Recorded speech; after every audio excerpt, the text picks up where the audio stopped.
morning, children. Today we are going to discuss the second chapter of your history, that is Socialism in Europe and the Russian Revolution.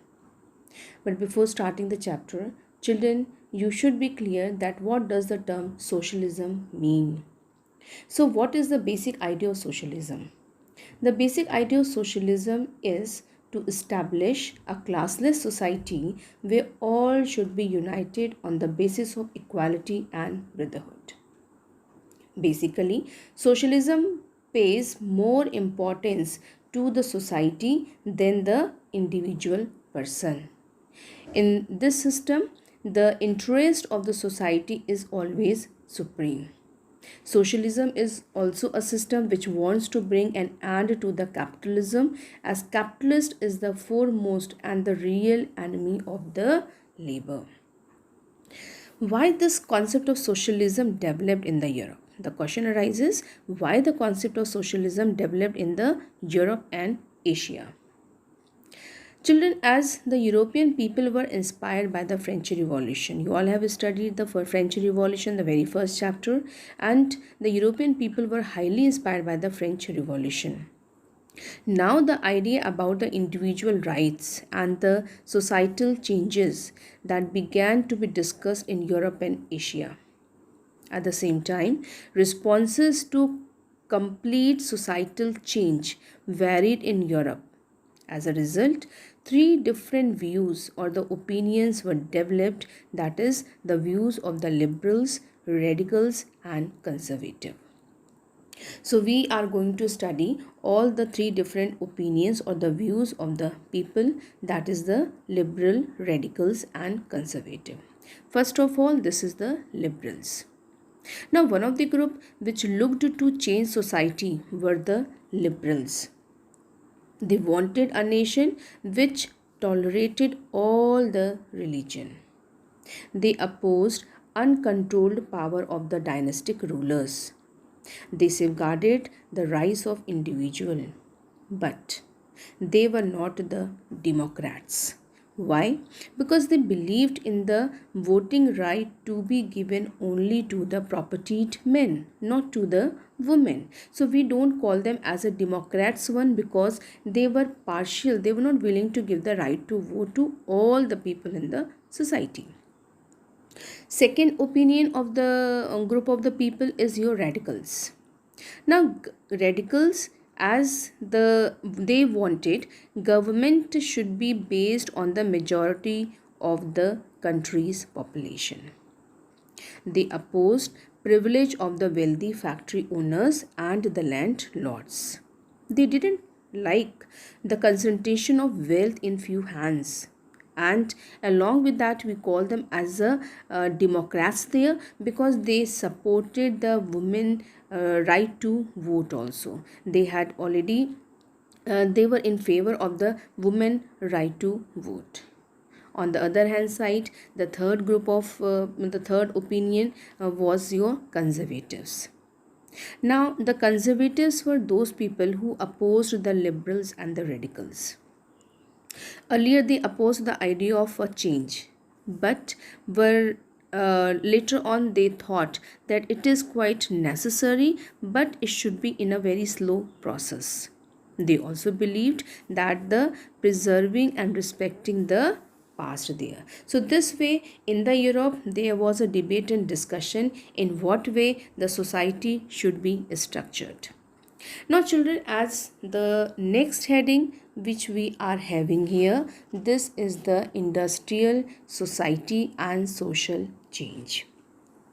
Children, as you know that when the industrial revolution took place, after that Europe had seen many social and economic changes. Industrialization that brought men, women and children to factories. Working hours were quite very long for these workers and they were paid very poor wages. Same time, unemployment was very common, particularly during the time of the low demand for the industrial goods.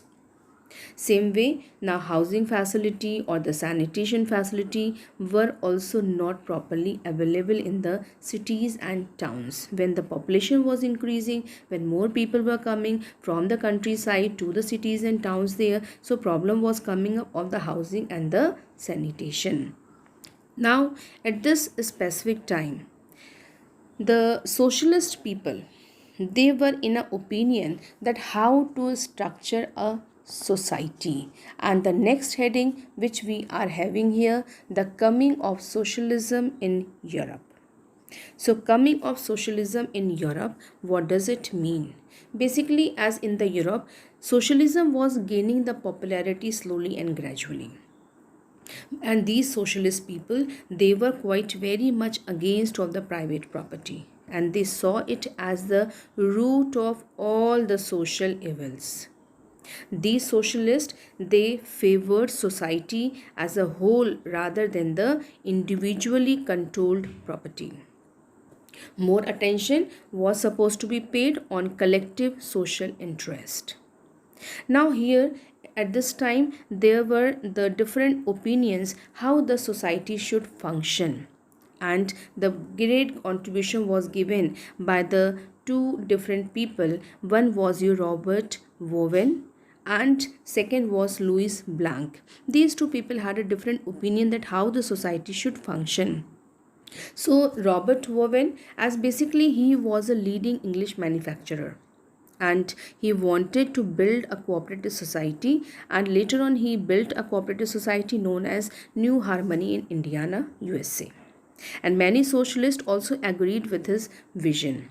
Later on in France, the Louis Blanc, he wanted that the government should encourage the formation of cooperatives and replace capitalist enterprises in the country or in the society. These cooperatives were to be associated of people who produce goods together and divided the profit accordingly. Now, at the same time, there was one more thinker had come, and this was your Karl Marx. Karl Marx had a different opinion, and Karl Marx, he stated that under the capitalist society, the main object of the industrialists is to earn the profit. Basically what the industrialists they do, their motive is only to earn the profit. So what he believed, that the condition of the workers cannot be improved as long as the profit was accumulated in the private capitalist hand.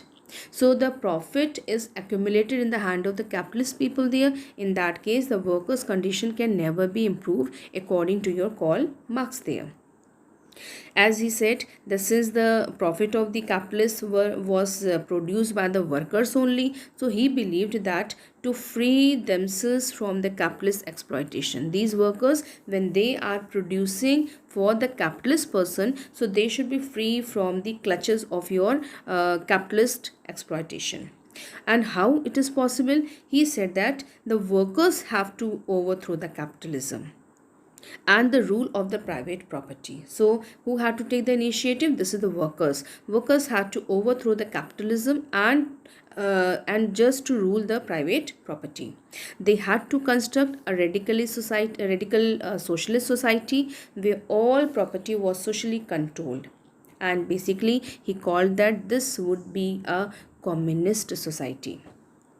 Now, children, we see that he was also convinced that the workers will win in their conflict with the capitalist. If the workers will raise their demand, if they will fight against these capitalists, so certainly the workers will win and their conditions can be improved. The communist society, according to him, was a natural society of the future.